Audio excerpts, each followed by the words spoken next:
नाबदु नसल्ली अला रसूलिल करीम अम्मा बाद फौज बिल्लाहि मिनश शैतानिर रजीम बिस्मिल्लाहिर रहमानिर रहीम.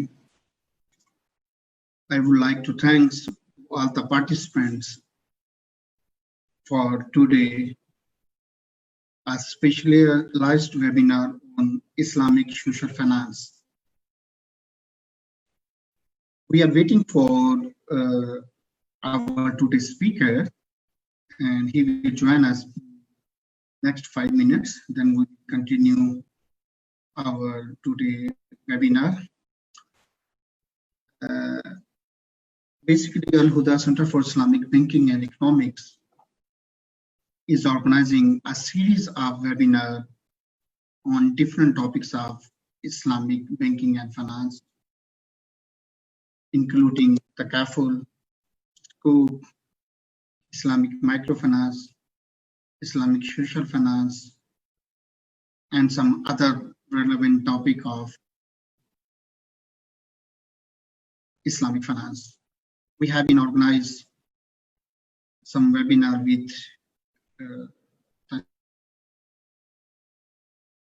CEO of ICD, Mr. Ayman, and we also have had some webinar with Dr. Amjad Saqib, with Brother Jibreel, and some other eminent speakers.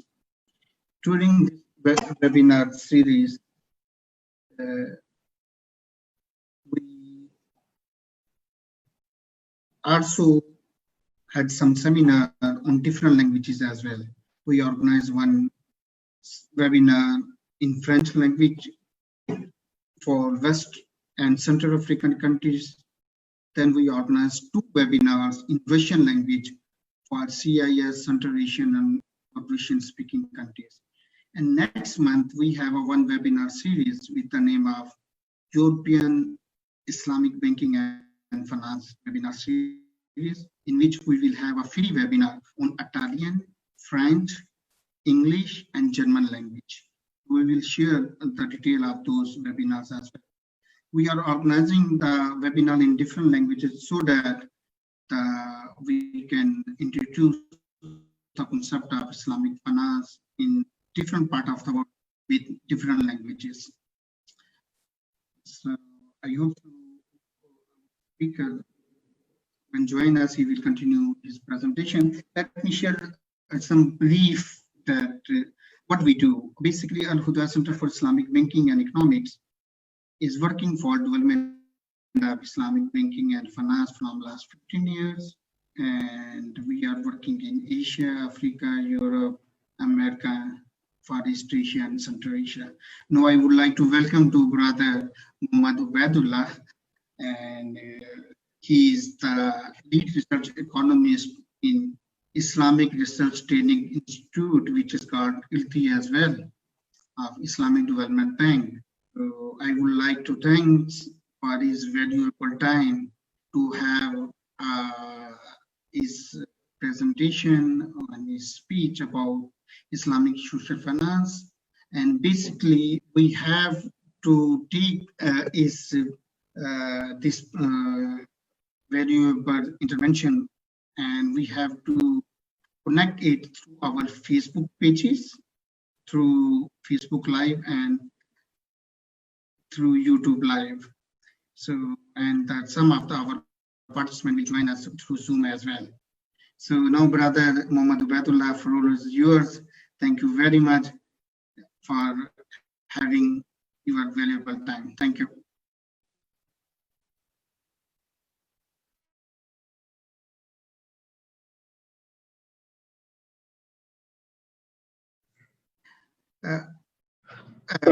Rahmatullahi wa barakatuh. Thank you very much.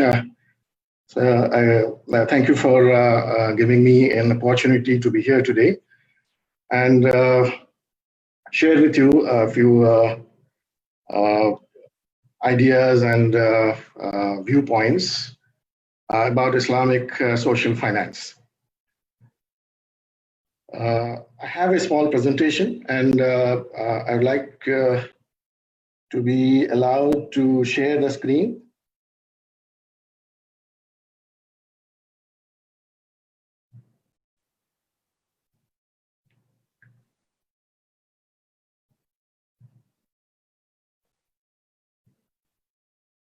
Are you Yes, able sir, to? you are already allowed. Are you able to view it now? Yes, sir. Okay, thank you very much. As I said, this is a very brief presentation on some views on Islamic social finance. As we know, Islamic social finance has come to be known as Zakat and Sadaqah, Akaf, and not-for-profit Islamic finance. It is seen as that component of Islamic finance, which is basically non-commercial, if you can call it that way.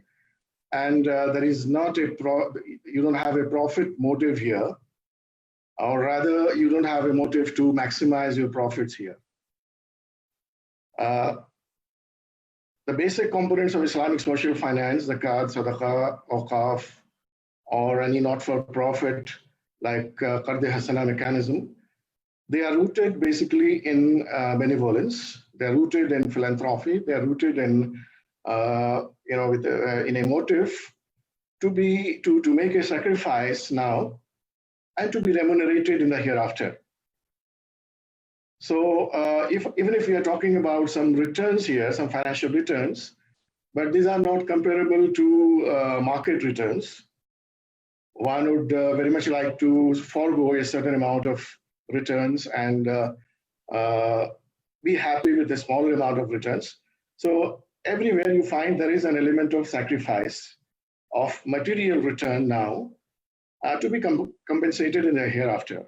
So that's how it's very, very different from the mainstream Islamic finance as we know, or Islamic commercial finance as we know, and the various components of it, like Islamic banking or Islamic insurance or Islamic investments.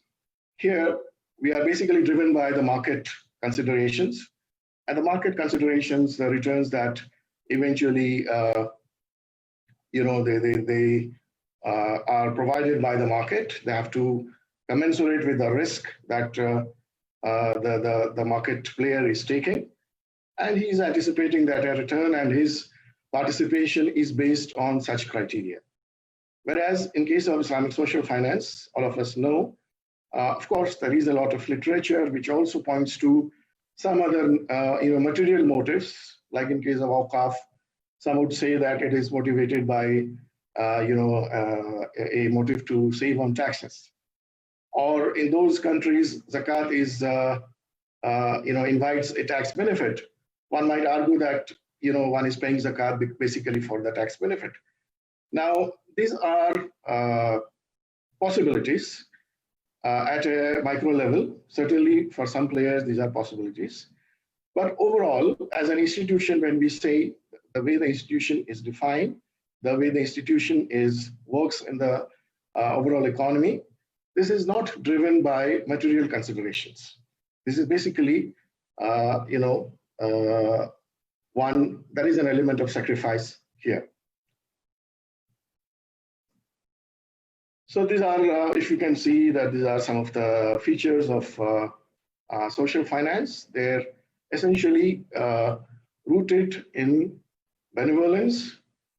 And as we shall see later, both zakat and awqaf, they have a sustainability built into them.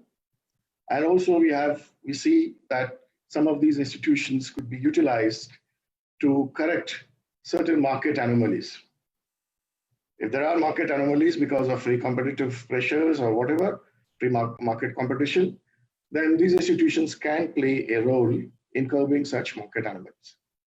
And these are all, they come from the primary sources of Sharia, zakat and awqaf, and all the non-profit Qard Hasana, for example, kafala. These are all, they are rooted in the primary sources of Sharia. And therefore, we can say that these are forms of financing to achieve the objectives of Sharia, the Makassar of Sharia. Now, one can contrast this with Islamic banking, for example, or commercial banking, for example, where Sharia compliance is the norm. Essentially, we try to comply. We don't want to move beyond the boundaries of Sharia. The boundaries are well defined by the fuqaha, and the institution has to comply with this. So Sharia compliance is the objective for the commercial component of Islamic finance. Whereas in this case, we are not looking at compliance. Compliance has to be there in any case. But beyond that, we are looking much beyond that. We are looking at motives which are beyond the materialistic motive or profit maximization. Now, if we try to gain a good understanding of what Islamic social finance is, we have to relate it with the Islamic vision of development. And it is commonly agreed by our scholars, Islamic scholars, that one term can very well define the various objectives of Sharia as we know, but there is just one objective which can be called the overall objective of Sharia, which is rahmah or mercy or compassion. Or other scholars have used the word falah also, or well-being of people on the planet and also the planet itself. So this is basically the all-important goal of Sharia. But we also our scholars have gone beyond that to explain, to elucidate, to elaborate upon this basic goal of being mercy to the universe. We have the framework of the Maqasid al-Sharia, where scholars have outlined 5 dimensions of the Sharia, or they call it the objective of the Sharia. This is to protect and nurture faith, that is deen, nafs, that is the human self, protect and nurture intellect or the aql, and progeny or the posterity, that is nasl, and then wealth. Finally, you have protection and nurturing of wealth or mal as the objective of the Sharia. Now, this framework actually helps us to operationalize how we go on to contribute to the society. It helps us to work out our plan of action. Now, when we look at the Makassar the Sharia framework, again, a lot of work has gone into it, by scholarly work has gone into it. For this presentation, I'm choosing the work by Dr. Chapra, my former colleague in Islamic Development Bank, my very senior colleague. And in his very well-known work on Islamic vision of development, he moved on from the 5 basic maqasid to identify 39 secondary maqasid, or what he calls corollaries of the primary maqasid. So if you count all of them, you have 39 such corollaries, which are essential to achievement of the primary maqasid. Just an example, if you just take the maqasid, the first maqasid or the second maqasid, which is nurturing protection of the human self or nafs itself, that has got 13 corollaries. Now you have before you all these 13 corollaries. You can find that many of these are economic in nature, and some are social in nature, and some they relate to higher goals of Sharia like dignity, self-respect, brotherhood, and so on and so forth. Now, this is just an example of the elaboration of the Maqasid al-Sharia framework. Then we are looking at what is really going on in practice around us. We are talking about development which must be governed by this Maqasid al-Sharia. But what are the contemporary realities? What are the development realities? And what our policymakers are thinking in terms of what is to be done? Now, this information before you, it tells you in so many words that what should be the priority of our policymakers. We have more than 1 billion people in the world today who live on less than $1 a day, and 805 million people who have 1 in 9 routinely go hungry. We have 1 in 9 almost people who lack safe drinking water, and almost 2.5 billion who do not have adequate sanitation. And again, 100 million who don't have a shelter. So given these ground realities, or stark realities, policymakers have also across the globe, they have also come to a consensus on what is to be done. And this consensus is reflected in what we call the Sustainable Development Framework. And we have the 17 SDGs, or Sustainable Development Goals, which are basically a further refinement of the Millennium Development Goals, which guided state policy during the first 15 years of 21st century. And then we have, beyond this to 2015, for the next 15 years, we have the governments agreeing upon this UN mandate of Sustainable Development Goals. And before you have all the 17 goals, which basically try to identify, to to address these problems that we just highlighted in the previous slide. Now, there have been some very interesting attempts at aligning, because we are looking at Islamic social finance, which is basically rooted in Makassar Sharia. And here you have the ground realities, staring at us in terms of poverty, in terms of education, in terms of lack of shelter, in terms of strife, and so on and so forth. So there has to be some way that we work together, that Islamic social financial institutions are able to work with the policymakers of the world. So that is why there is an interesting attempt to try to see alignment or misalignment between these two. On the one hand, you have the Makassar Sharia and all the corollaries as developed by our Islamic economists. And on the other hand, you have the development economists who have come forward with these 17 SDGs. And of course, they have their own corollaries, as we shall see later. Now, when we combine this, when we compare, juxtapose them, and we compare them, of course, we know for certain that SDGs are faith neutral. So when we come to protection of deen, of course, we don't see a corresponding, SDG among the 17 SDGs or their corollaries. But other than that, what we find is most of the, goals of the Sharia, which are economic in nature, they are also addressed by the SDGs. Except for even the higher goals of Sharia, which relates to justice and fairness, they are also captured in some of the SDGs, like SDG 16 tries to capture this: honor, dignity, freedom of enterprise, expression, and lack of corruption, good governance. These are all captured in this SDG 16. And SDG 5 relates to the place of women, the place of women in the society, and they are all related to, again, these higher goals of Sharia. Education, which is SDG 4, basically says a higher connotation when it comes to the Makassar Sharia, where we are also talking about spiritual and moral upliftment of the of humanity, and also religious education as a priority, and so on and so forth. So this is the broad picture where you have some alignment.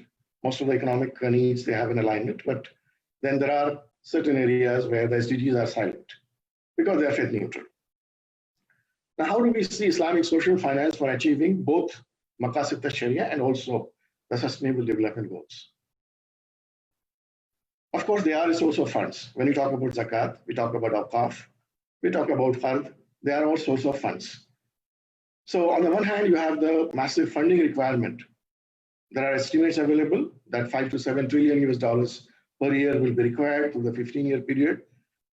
This is again an estimate, but that shows you the how large the task is.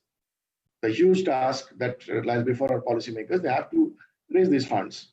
And because of this, there is a realization that beyond public sector, our policymakers have to look at private sector and also look at any alternative source of finance, including philanthropy, and all the philanthropy-driven funds, which include basically Zakat and Sadaqah and Akaf and Fard. These are all included in, they're all philanthropy-driven, and they also are being increasingly seen as alternative finance.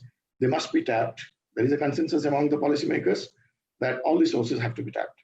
And that perhaps explains, you can see the renewed interest of international development financial institutions in tapping Zakat funds for undertaking various activities.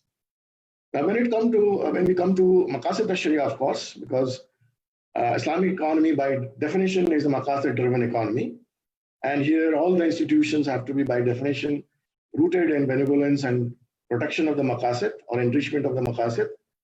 So it goes without saying that they are aimed at achieving the various Makassar Sharia.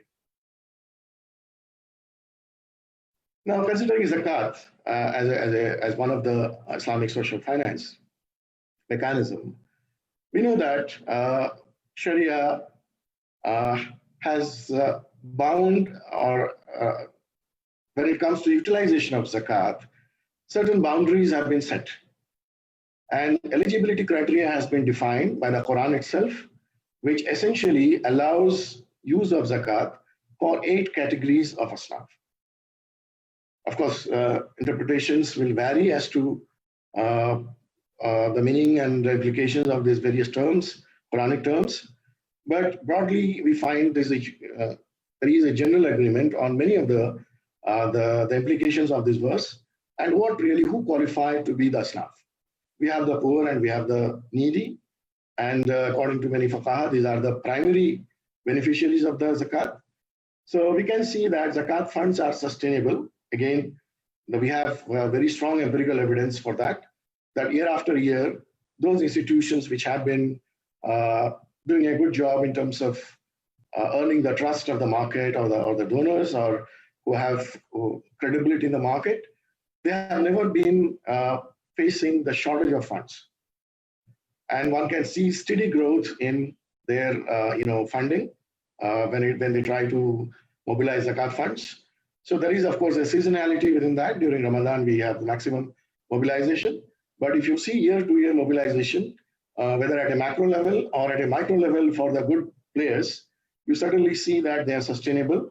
There is indeed a sustainable growth in zakat as a source of funds. So we can see it as a sustainable, recurring source of funds, not like conventional donations, which could be random, which could be erratic. And that is the reason why conventional microfinance is somewhat reluctant to use donations for the recurring kind of operational expenditure or for any other expenses that are recurring in nature. But in case of zakat, in contrast to conventional donations, these are annual levy. So and we have the empirical evidence that they have been sustainable, and there is no reason why they would be seen as any kind of random flow of funds. So they can always address, let's say, poverty alleviation, which is SDG 1, and hunger is very clear that zakat funds are meant to address this objective, and also SDG 10 very clearly, which talks about reducing inequalities of income and wealth. So certainly zakat is seen by both fuqaha and also the Islamic economists that it is an important tool for alleviating poverty and reducing the income disparity. So these are the very clear objectives.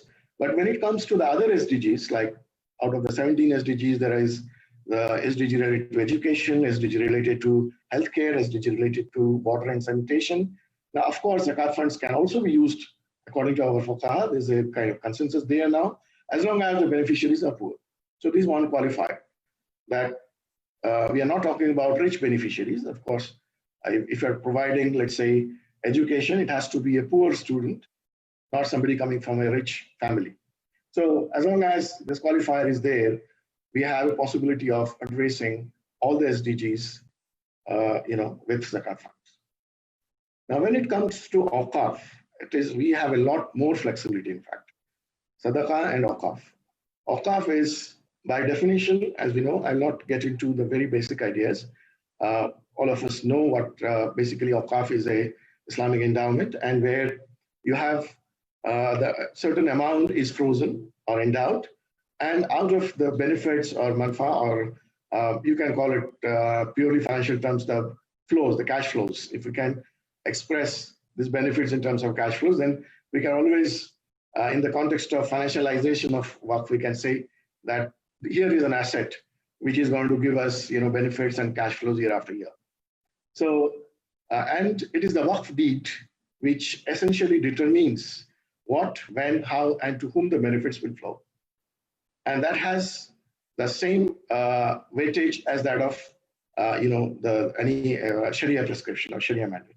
So Sharia requires that the waqf deed, as expressed by the waqif, it is no less, or it has to be taken with utmost sanctity, and under no circumstances the utilization of the waqf resources should be used for any other use other than what is prescribed in the waqf deed.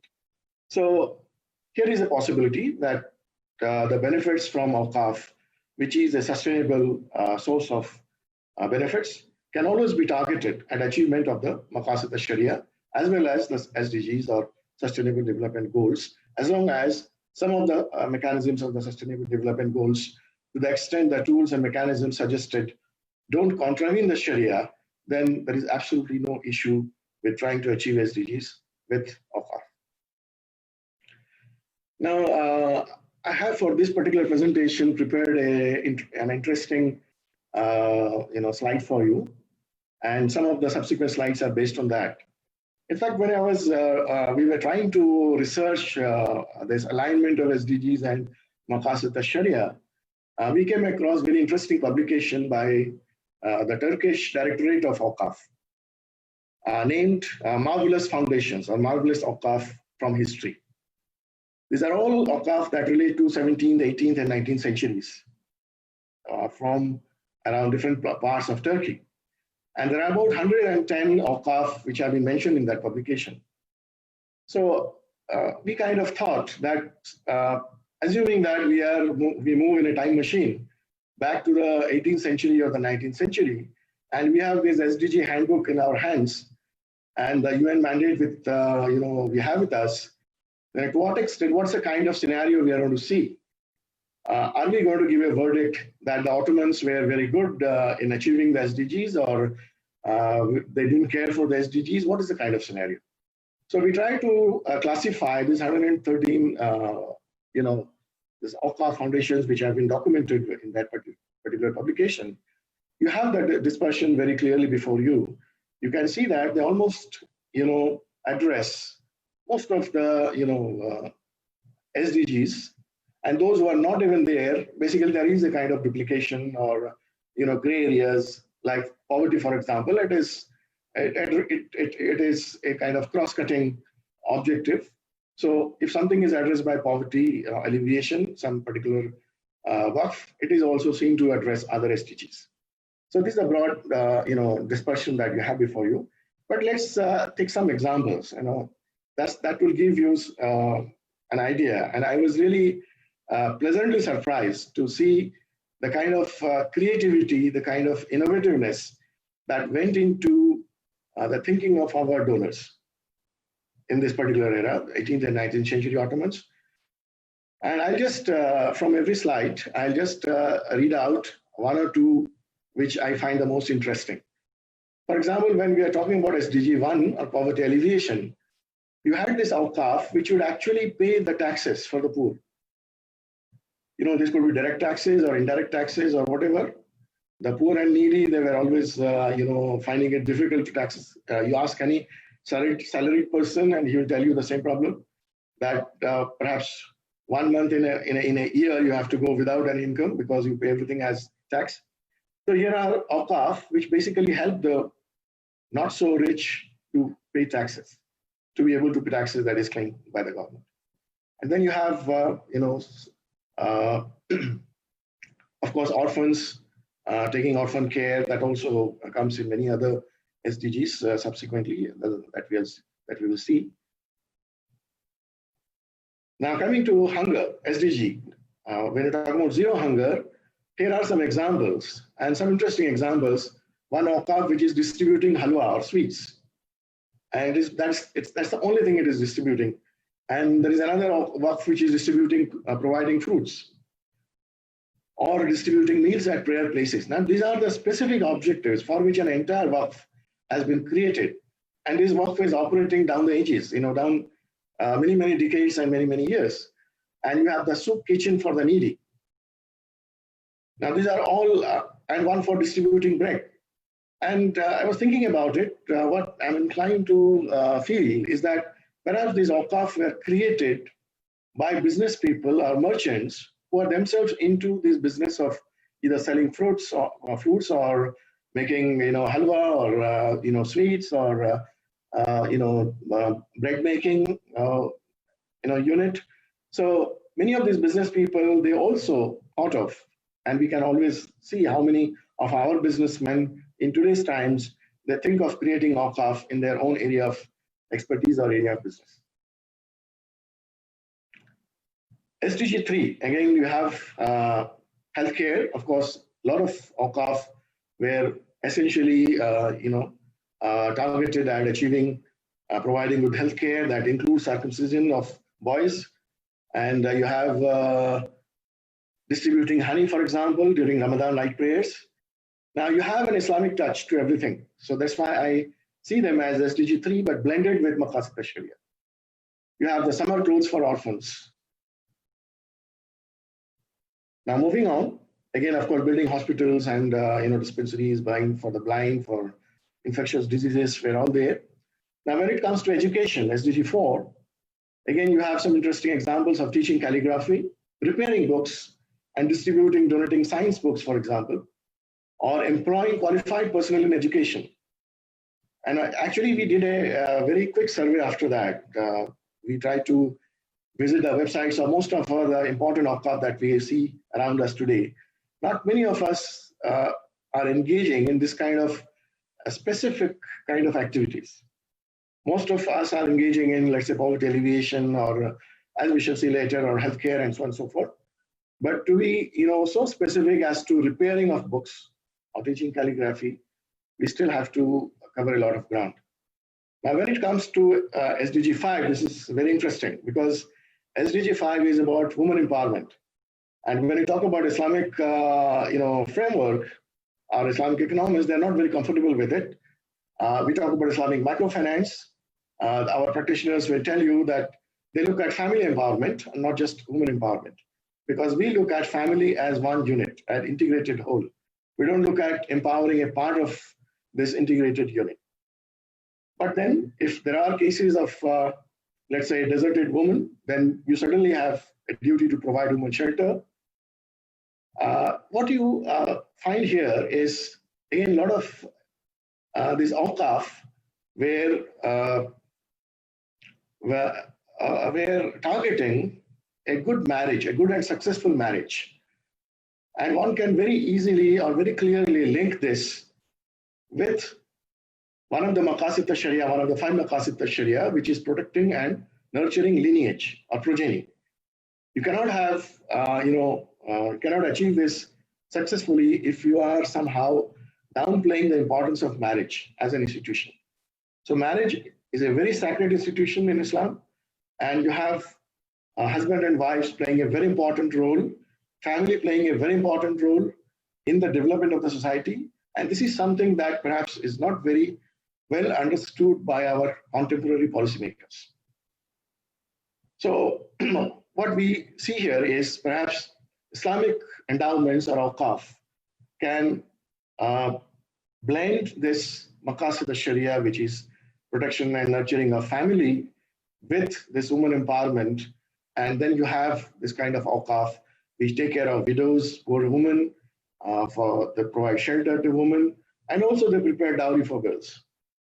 So dowry is sunnah. So, and poor girls, if their parents are not there, or orphan girls, then of course somebody has to prepare it for them. And there is an Akaf doing it, then you are basically taking care of it. And there are arranging wedding ceremonies and dressing poor ladies. When we go on to, let's say, SDG 6, and you have, again, some very interesting examples here. Of course, digging water wells and all that, we are doing it currently.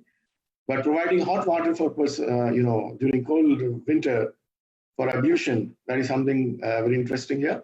Similarly, distributing cold water during hot summertime, or building bathhouses, wash houses for the people. And SDG 7 is about providing lighting and energy. Of course, in this sample of 100, we didn't find anyone.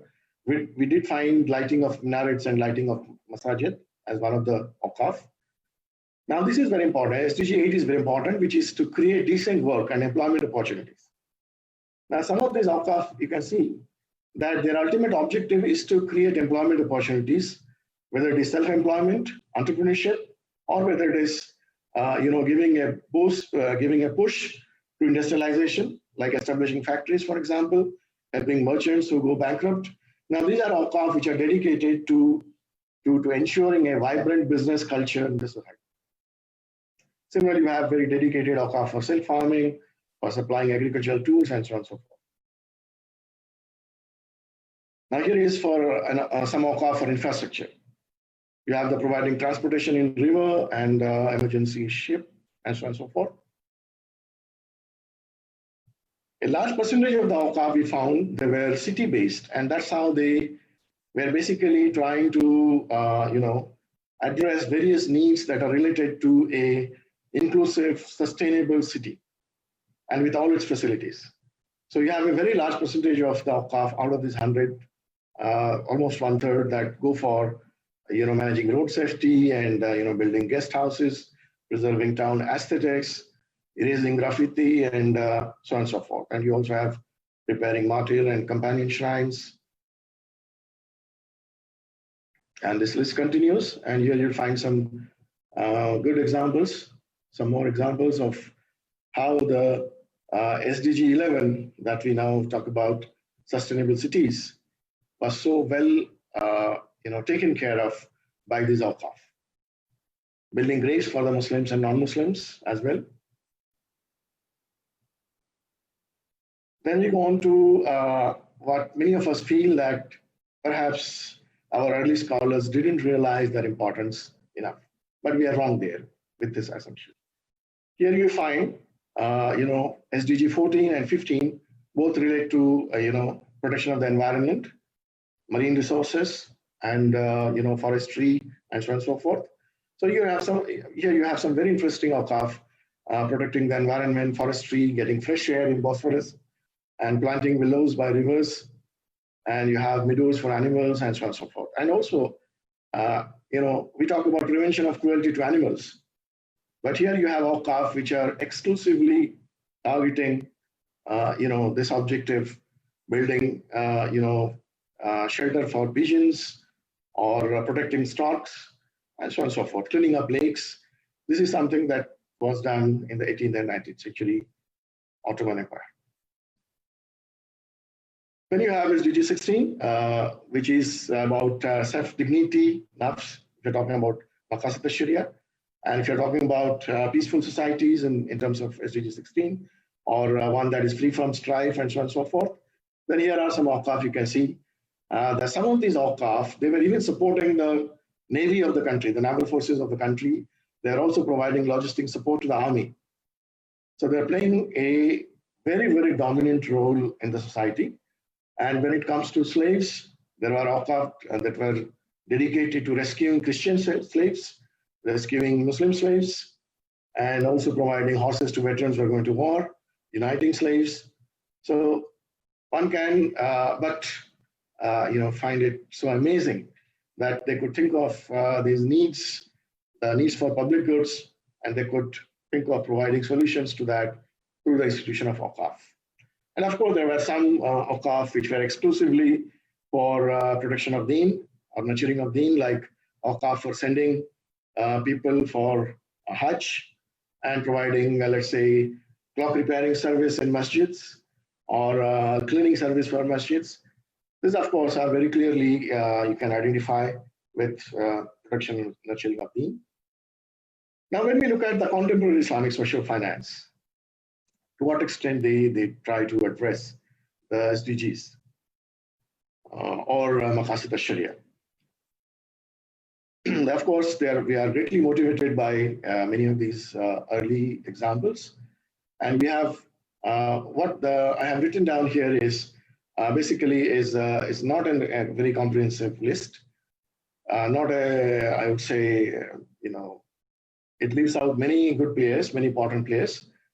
But from a very quick survey of the internet-based, the websites, their presence on the net, you can very well see, and we can very well relate some of these Awqaf, contemporary Awqaf, how they, help their governments, help their policymakers achieve different SDGs.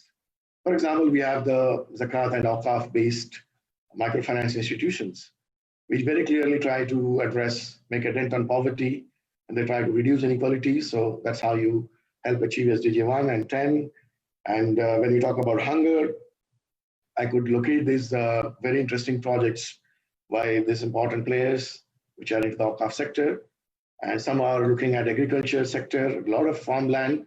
We know that in countries, there have been cases where even more than 1/3 of the all waqf land is, or all agricultural land is in the form of waqf. So with such, Libya is a very good example that we did a study very recently. A very large percentage, more than 1/3 of their waqf is agricultural waqf. So if you have your waqf as agricultural land, certainly you have to develop it, and you can develop it as an agricultural project. So some are already doing it, and this is how you can address, perhaps, this is a way to address the problem of hunger, the problem of food scarcity and food sovereignty. And you have, of course, the healthcare providers. We have seen very interesting examples of corporate Awqaf coming from Waqf an-Noor, the range of hospitals, Rumah Sehat coming from Didi, Dampet Duafa Republica, and you have the Sheikh, Shaukat Khanum Cancer Hospital from Pakistan. Some very good examples, in fact. International Waqf Fund, which is I would say, which is an offshoot of Islamic Relief Worldwide. So into microfinance and Waqf-based microfinance, and many of the other good Waqf projects you can find there into these projects. So there you can very clearly relate them to different SDGs. So yeah, for education, there's a lot of concentration of the current Awqaf that we could find in our survey on, of course, poverty alleviation and on education and healthcare. These are the three areas which actually account for bulk of the Awqaf. When we move on to different SDGs, and many of the SDGs are not yet, adequately addressed, or there is still a need for our Awqaf sector to come forward and take up these kind of Awqaf projects, whether it is Waqf for women empowerment, or whether it is water Waqf. We have some good examples, but then more needs to be done. Solar Waqf, energy Waqf, and Waqf for livelihood, decent work, infrastructure Waqf, and finally environment Waqf, again, that requires the attention of our, the captains of the Awqaf sector. Okay, here I'll just take a pause and ask you how much time I have before I proceed.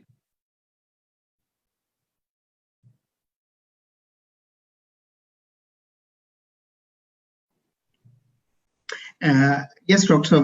Can we take the question answer session, or you have to continue? No, I was just asking how much time I have, so that before the yes, you can conclude your presentation in 15 minutes, then we will take question answers. Sure, Thank you. So there are about, now we move on to some of the global concerns. Of course, it requires to do justice to these issues, or these concerns. Perhaps we need much more time. But again, I'll very briefly try to take you through some of the global concerns that face the global Zakat sector and Awqaf sector, and again, what needs to be done or what is being done to address them.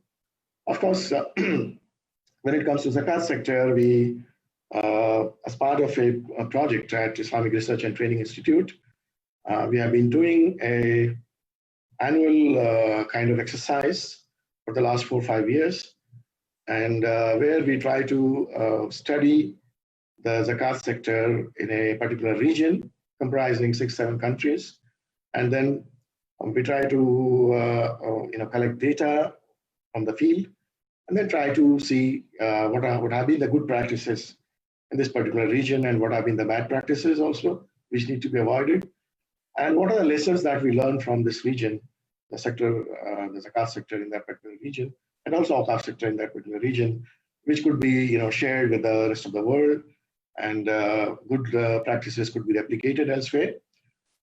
So again, what we have before us is very, very brief. We found there's a lot of divergence in the regulatory framework when it comes to Zakat sector.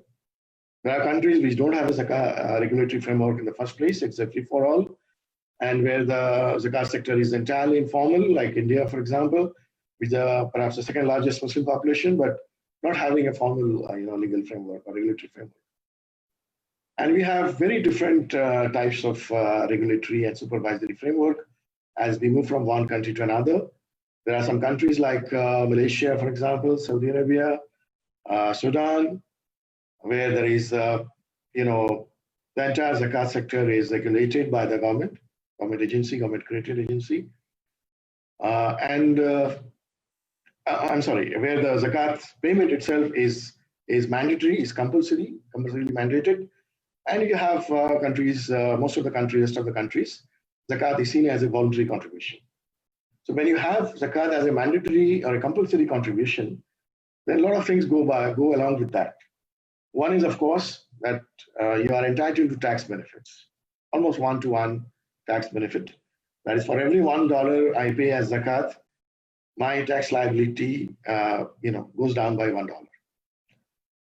This is possible, very much possible in those countries like Malaysia and Saudi Arabia, as I said, or Sudan, where the zakat sources, zakat funds are seen as a substitute for internal revenues.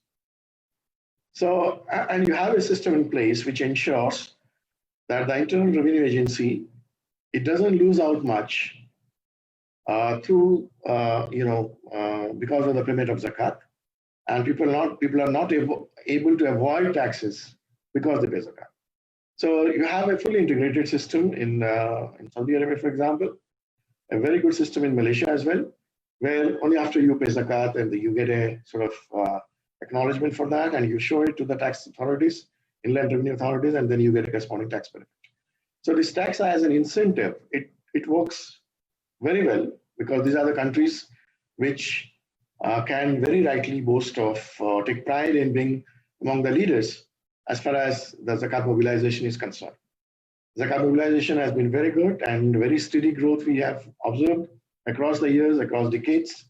As they have reformed their Zakat sectors over years, they have also reaped the benefits.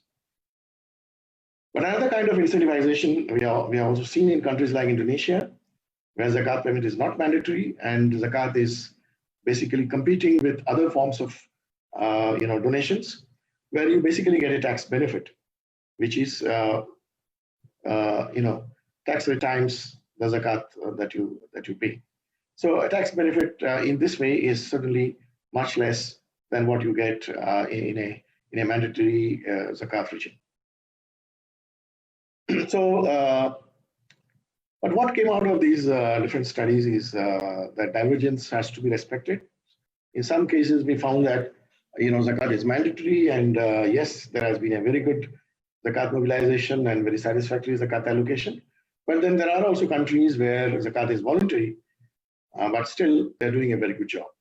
The growth rate is fabulous, and a lot of work is being done at a macro level, at a meso level, and also at a macro level, integration of the zakat sector with the broad fiscal policy of the government. This is happening in countries even where those zakat payment is voluntary.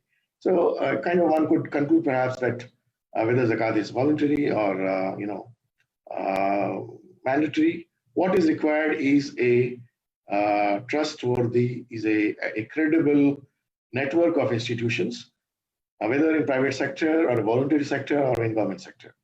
If you have the network in place which reaches out to the remotest part of the country, and which enjoys credibility, like Sudan, for example, you have zakat mobilization at the village levels, and we now witness a similar situation in Indonesia as well. So mobilization efficiency grossly depends on these factors. What is your outreach, and what credibility the overall network enjoys. And then, of course, trust deficit is a factor which needs to be addressed, whether we're talking about zakat or whether we're talking about waqf. You need to have a good track record, and this track record has to be shared with the donor community, with the Muzakki community or Waqif community, the way you name it. But essentially, they see themselves as donors, and the donors' intentions have to be respected. They must be respected. When I pay zakat, of course, if I want my zakat to go to orphans, poor orphan children, then the zakat collector, it could be act as an agent on my behalf, but it has a responsibility to ensure that funds are actually being spent, not only in conformity with Sharia, but also giving respect to the wishes of the zakat payer. Similarly, in case of Waqif, of course, this becomes a legal requirement. The Waqif's intentions have to be respected. And similarly, we talk about sadaqah or simple donations also. I think it's a good practice to give respect to due respect to the donor's intentions. And finally, of course, very important is supporting network and institutions for capacity building. And globally, if you see in the Muslim world, not many institutions, not many countries can really boast of, or and they do have a good network for, let's say, undertaking research or building capacity through training activities or consultancy services or any kind of support service that is required for the various zakat institutions or for the zakat payer itself. A zakat payer, he needs, or he or she needs support from zakat consultants who would help him or her to help estimate what is his liability to pay zakat. So unless we have this supporting infrastructure in place, of course, our job will not be best done or done in a satisfactory way. In case of Akaf sector global concerns, again, we see that countries like India, for example, or you talk about Central Asian countries, a huge amount of Akaf assets, which are physical assets in nature, they are encroached upon, sometimes by government, sometimes by private sector, sometimes by the public itself. So, and many of the cases, we find that the records don't exist, or even if they exist, but they're not implemented because of lax regulatory framework. So again, we found a lot of divergence when it comes to Akaf regulations across the Muslim countries. In some countries, we still have very archaic regulations which somehow assume that the Waqf asset has to be real, physical asset, has to be land or a building. They don't even accommodate a possibility that a Waqf could be a cash Waqf, or a Waqf could be a corporate Waqf or a Waqf of shares, or a Waqf bonds.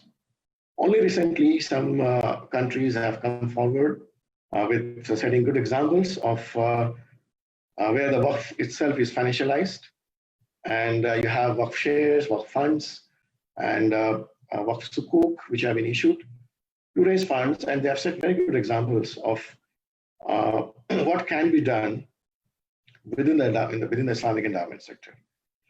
So those countries which have gone for very proactive legal and regulatory reforms, accommodated the recent views and legal opinions of our contemporary fuqaha, which have taken a very liberal view of Akaf especially, because Akaf at the end of the day is a benevolent mechanism. It's a benevolent tool of benevolence. So there should not be anything that curbs, that artificially stops me from doing a Waqf. There are laws in certain countries which don't allow me to do a Waqf. So this kind of regulations have to go, and where they have been done away with, we have seen very good developments, and we have seen the Waqf assets being put to good use, being redeveloped, and prudent investments have been made. And as a result of which, you have the original, the original concern, which is preservation of the Waqf asset, that can never be taken care of well unless you develop the assets. You will leave them aside, and you leave them, you think that they're protected, they're preserved. The fact that over time, over years, decades, centuries, they will decay. They will not be well maintained. The only way to protect them and preserve them, and I think there's a growing realization now that they need to be protected. The best way to protect them is to develop them. So if it is agricultural land, you need to put it into agriculture, or farming has to be done. How you do it? Again, there are ways to do it. You can have a collective, investors. You can have collective mechanisms, or people coming together as mutuals, and so on and so forth. And you can be an agent to the Waqf agency, which is the national body, for example, earmarked for management of Akaf. So all these experiments have been done, and we have some very good cases there. So this could be replicated in the rest of the world. And finally, we are seeing a lot of applications now in the fintech area, application of technology in Zakat and Akaf area. The benefit is very clear, the benefit of fintech. It addresses, or it hits at the most, I would say, the factor which is the biggest stumbling block for Akaf and Zakat, which is trust deficit, or the lack of trust of the donors in the institutions which manage this, programs and activities. So use of fintech, it makes it possible essentially for the donor to keep track and in a very satisfactory manner the end use of his donation. Even to the last dollar that he paid, he can keep track of this $1 that he pays, which particular project it has gone into, and what kind of returns are being generated on it, if it is worth, and how the returns are in turn are being passed on to who are the ultimate beneficiaries. So when all these are being shared in a transparent way, and fintech makes it possible, it is another matter that our Zakat and Akaf organizations have to adapt their own operational procedures to bring in fintech and to migrate their systems to a fintech-based system, to a blockchain-driven system, and other emerging technologies can be applied. So essentially, you have to bring in full transparency, which is now possible. And now I think the trust deficit would be a critical factor, because you have the possibility of being more transparent. And if you're not being more transparent, then of course, sooner or later, you are going to lose out to your better competitors who are more transparent. So I guess we can club all these as good, positive emerging trends, because some of us are doing it, some of us are putting them into practice, and this could be replicated by others, but not yet thought so. And this is where I would like to take a pause for the question and answer session. Thank you very much, Dr. Mohammed Obaidullah, for such a wonderful presentation and explanations. Now, floor is open for question and answer. Due to the limitation of time, we will take 3 questions, and rest of the questions we will take from you, and we will proceed those questions to our honorable speaker, and then we will reply those questions to you through email. So you can raise your hand for the questions. So, Brother Irfan Sheikh, yes, you can proceed your question. Irfan Sheikh. Assalamu alaikum, Dr. Brother Zubair and Dr. Obaidullah. Sir, it's obviously it has broadened the horizon of understanding the way the presentation goes on. I would loved if it could continue, but because of time constraint, obviously we have to stop somewhere. So my question is related to zakat. When we say zakat, as you have said, in many countries it's a mandatory and somewhere it's a voluntarily, and there are already zakat implementation is already in process. But my question is, because when we say zakat, we mostly, even in all, restricted it to Muslims only. There are 8 categories mentioned in the Quran who is eligible to zakat. Although the zakat has been taken at an individual level, now things are moving towards to take at a system level. But when we talk at the system level, on one side we are claiming that Islamic finance or Islamic economics takes care of both Muslims and non-Muslims equally.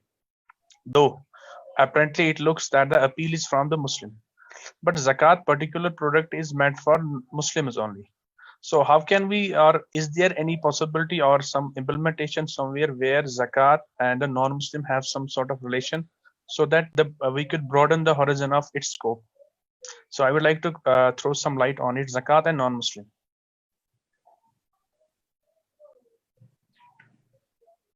Can I answer that, or we'll take all the questions? Yeah. My question is over. Okay. Yeah, this is I would say, a tricky question. I've always myself wondered about what's the correct answer to this question. Now, there is a certain amount of divergence among when you talk about legal opinions or the fatwa or the various scholars who are acknowledged, who are in the mainstream, and whom the rest of the world we respect and we listen to them. Now we have, from my own analysis of different viewpoints coming from again scholars, we find again, very clear empirical evidence of Zakat financed projects which are targeted for the non-Muslims or societies or regions dominated by non-Muslims.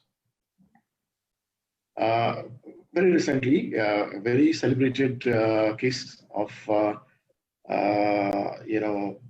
use of zakat through the intervention of international Red Cross and Red Crescent societies in Kenya. So we have this example, and also this is backed by the funds came from one of the state Islamic religious councils in Malaysia, where the Mufti very clearly asserted or underlined this fact that this is a right use of zakat because they come under people whose hearts are inclined towards Islam. And there are also views which take a slightly different hue, different color. Like some scholars say that as long as the non-Muslim is not at war with Islam and Muslims, and he is in need of funds, he is facing a distress, then I'm yet to see a scholar who would disallow the use of zakat for such use. Because it's also it's not counterintuitive. Of course, if somebody is at war already, declared a war on Islam and non-Muslims, of course, zakat is not meant for them. But the moment you talk about move away from out of this domain, you have people who are neutral or who are living peacefully with Muslims, and they are in dire need or distress. I have a feeling that it is coming out loud and again and again from different fuqaha that there should be absolutely no issue of use of zakat for non-Muslims. But then some scholars would again, because ultimately it's about the donor. It's also about what the muzakki feels. If the donor or the zakat payer feels that his wish, his limited amount of zakat contribution should go to orphans only, then of course the agency has to make sure it has to be orphans and it has to be Muslims. And then if he wants this to go to a certain region, again that has to be respected. So some scholars would take a more cautious view that there is clear evidence that they are inclined toward Islam. Then only we will pay zakat to them. But the viewpoint that is coming from the people who are who are working in non-Muslim societies, where the natural calamity that hits you irrespective of your religion, whether you're a Muslim or non-Muslim, you are equally affected. And a Muslim NGO goes there to work, or a zakat-funded agency goes there to do work. How is it going to discriminate between Muslims and non-Muslims? You are also at the risk, you are also creating a risk of somebody becoming hostile to you. So it is working essentially what zakat doesn't want you to do. That is, encourage those who are inclined towards Islam. But by your action, if you are moving people away from Islam, because you are discriminating between a muzakki who is a Muslim and a non-Muslim who is equally affected by the crisis, then you are actually creating hostility, and that is something that is contradicts the very purpose of zakat as an institution. Okay. Am I audible? Yeah. Okay. Basically, we have a 2G networking over here. That's why my voice may be breaking somewhere.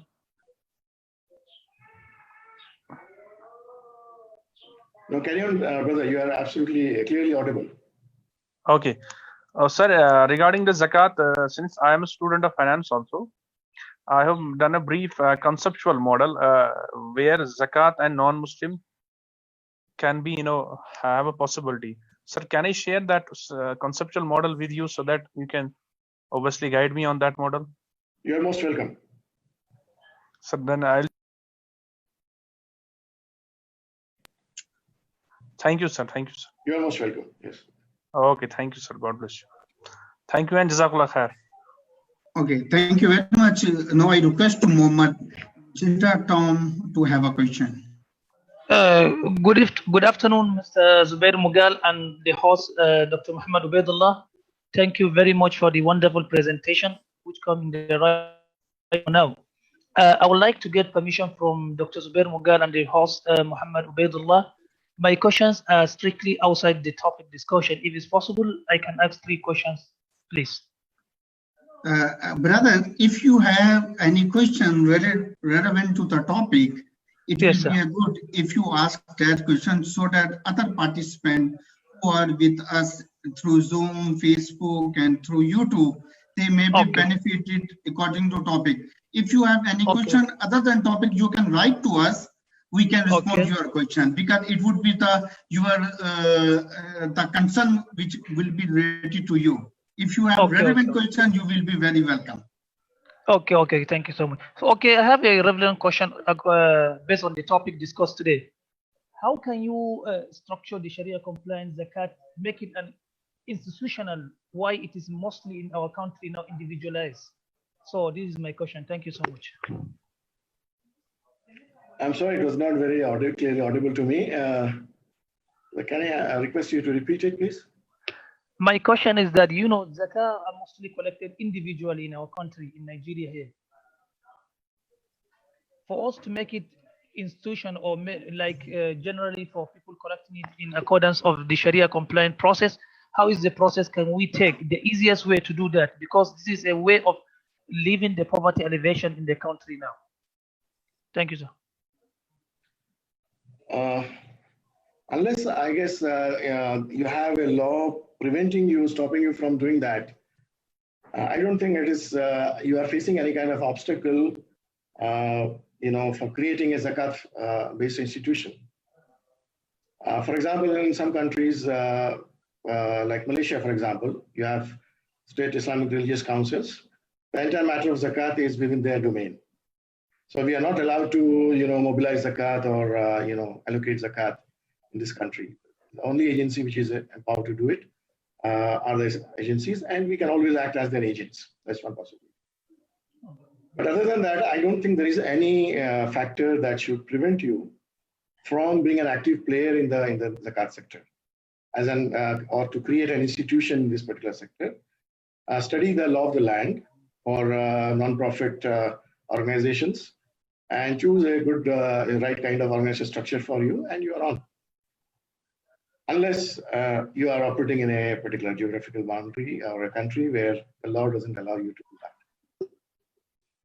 Oh, thank you, sir. You're welcome. Thank you very much, Brother Obaidullah. We have one similar question from one of our participants who joined us through Facebook, that can zakat be utilized for Islamic microfinance program? Absolutely. I think, there are institutions which are doing it. So it's not a case of now reinventing the wheel, because the wheel has been in operation for a long time. And almost over a decade, I think the best example is Akhwat from Pakistan. They started out at the beginning of the century itself. Now they are 2 decades old, 20 years of very successful operation. Zakat funded, they started out with zakat, and of course, when they, the credibility was something you can touch, that's the time when, they get support from many other sources like the state governments, the provinces. They also thought it prudent to put their capital in the hands of Akhwat. So scaling up comes with credibility. You can start with zakat, but then beyond that, you can always look at CSR funds. You can look at other forms of funding, cash work, and so on and so forth. An Islamic NPO can basically use multiple sources of funding. It doesn't have to look at zakat as the only source of fund. And then each one has got its own unique feature. You have sadaqah, we have zakat, which comes with strings attached in terms of the beneficiaries. Then you have the waqf, you have where the waqif's intention is the constraint for you. But you can always motivate a waqif to for a particular cause and then create a waqf for that.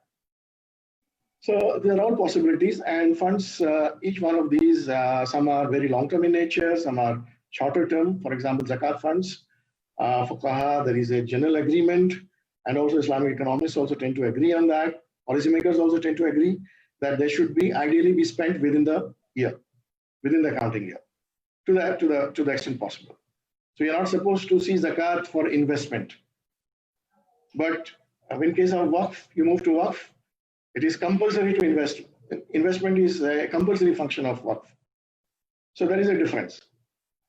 In case of zakat, you are looking at specific ways you can spend it, and you have to spend it in a particular way. In case of Akaf, you have much more flexibility, and you have cash waqf. Again, both are kind of admissible now if you go by the contemporary fuqaha, that you can actually do microfinance with the corpus itself, or you can do microfinance with based on the returns on the corpus. Both ways, we don't see much of a fiqhi problem there. So one of these goes contrary to the traditional definition of Akaf, that you should keep the corpus intact and only use the returns. But even if you are using the corpus itself, you're basically investing that in microfinance portfolio. And just citing the example of Indonesia, I'm now sitting in Jakarta. Indonesia, when we studied Islamic microfinance around let's say beginning of the decade, 2007-8, those were the days when our the key players in Indonesia, like Dompet Duafa Republika, for example, they would be creating a microfinance portfolio. They would be investing directly in the microfinance portfolio. And we used to cite that as a good case study, Tabung Wakaf. But then the laws changed, and the NPOs, the Islamic non-profit organizations, they were required whenever, if they are raising cash waqf, then as per the current law, the cash waqf has to be first put in, the Islamic deposits of certain known Islamic financial institutions. So which means the corpus remains intact, and then you generate the returns on that. The returns would be given to you by the financial institution, the Islamic one, the Sharia financial institutions, and these returns can be used for whatever activity you can do. But technically speaking, both are a possibility. And there are good institutions also who are using the corpus for directly for microfinance activities, and also doing a good job of it, because at the end of the day, the beauty of microfinance is that it is associated with very low rate of default, unless you do a very shoddy job of management. If you follow the good practices, if you follow the market wisdom, then you are not likely to really end up in huge losses. Therefore, the idea of the protection of the corpus, that is very much there, even if you are using it for microfinance portfolio.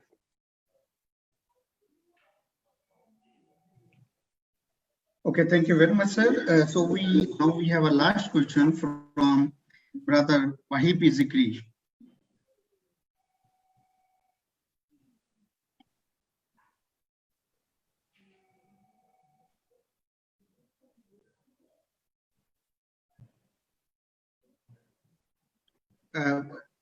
Yes, now he's unmuted, sorry.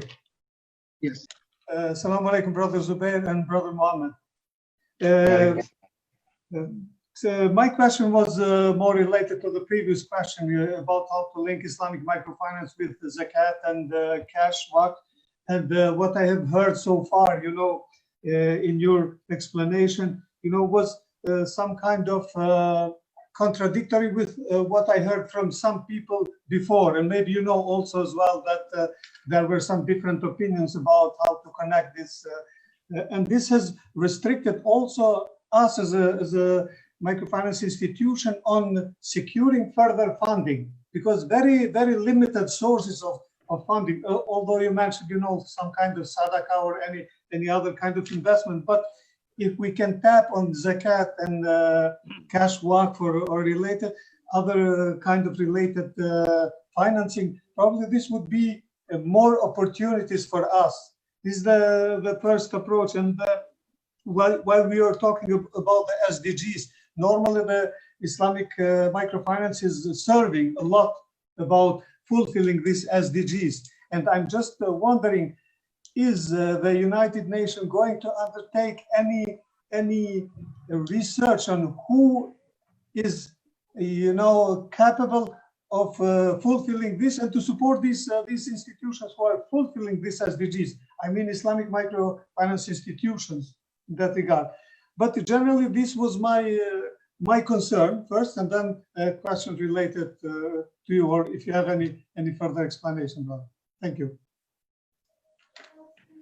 Brother Albi, assalamu alaikum, and very nice interacting with you again on the Islamic microfinance topic. I mean, what I am sharing is again based on real life examples of successful Islamic microfinance experiments and of Sharia opinion by learned scholars. Because personally, I have that handicap. I'm not a Sharia scholar, so I'm constrained to give a legal opinion, which is kind of or a fatwa or a legal opinion as such. But I can always bring to you or share with you the opinion of learned scholars who have got, I would say, who are followed and who are accepted as the leaders in the field. And I don't, as a researcher, I haven't come across any contradictory opinion as such, which is, which you can call it a mainstream opinion, which prevents use of zakat and akaf. But yes, they come with strings attached. Every institution has to be utilized in a certain way. So the way you are using it has to conform to these rules of use, which Sharia itself, gives us. So if it is a question of zakat, it has to be utilized in a particular way. And if we are talking about Akaf, again, Akaf has its own rules which need to be followed. But within that, within the rules, people of wisdom, they have found a way out to really come up with good experiments and pilot projects which have gone on to become mainstream financial institutions. And I've been in a position, inshallah, to share with you some examples of such experiments, and which basically opens up a huge possibility in terms of funding. And Islamic social finance, very interestingly, is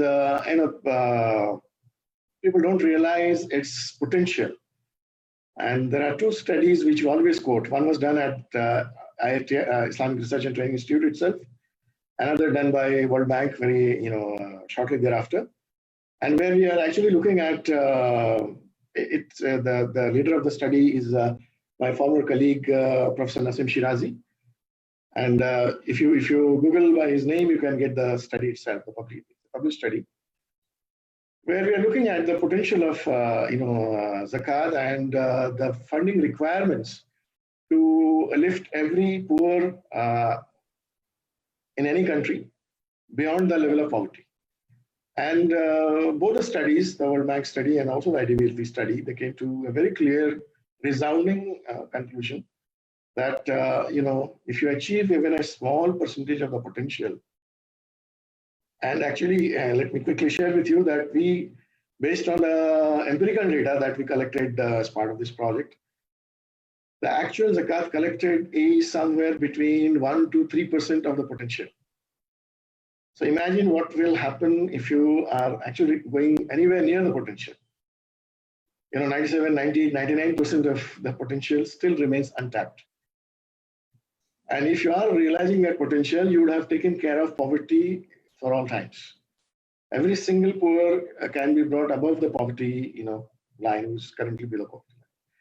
So that's the kind of course, one can write it off as a very crude kind of estimation. Because when you do a very macro level kind of estimation, it becomes, there's always room for improving the methodology and, the data and so on and so forth.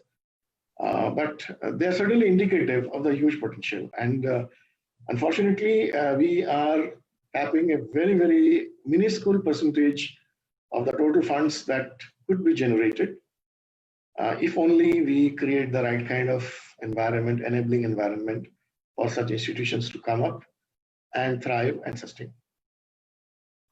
Thank you very much, Dr. Obaidullah, for your such a wonderful presentation. I'm thankful to all our participants who joined us from Facebook and YouTube. And inshallah, Al-Huda Center for Islamic Banking and Economics will continue to offer their free webinar series on different topics of Islamic finance. Next month, we have a webinar series on emergence of Islamic finance in European market, where we will share you the experience of Turkey, Balkan countries, Germany, France, Italy, and including United Kingdom.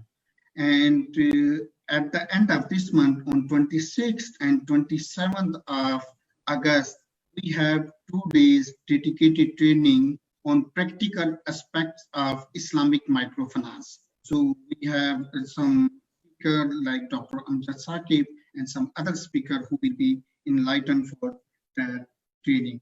So thank you very much again, Dr. Obaidullah Sahab, for your such a wonderful presentation.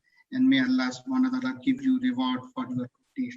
Thank you very much. Assalamu alaikum. Assalamu alaikum wa rahmatullahi wa barakatuh.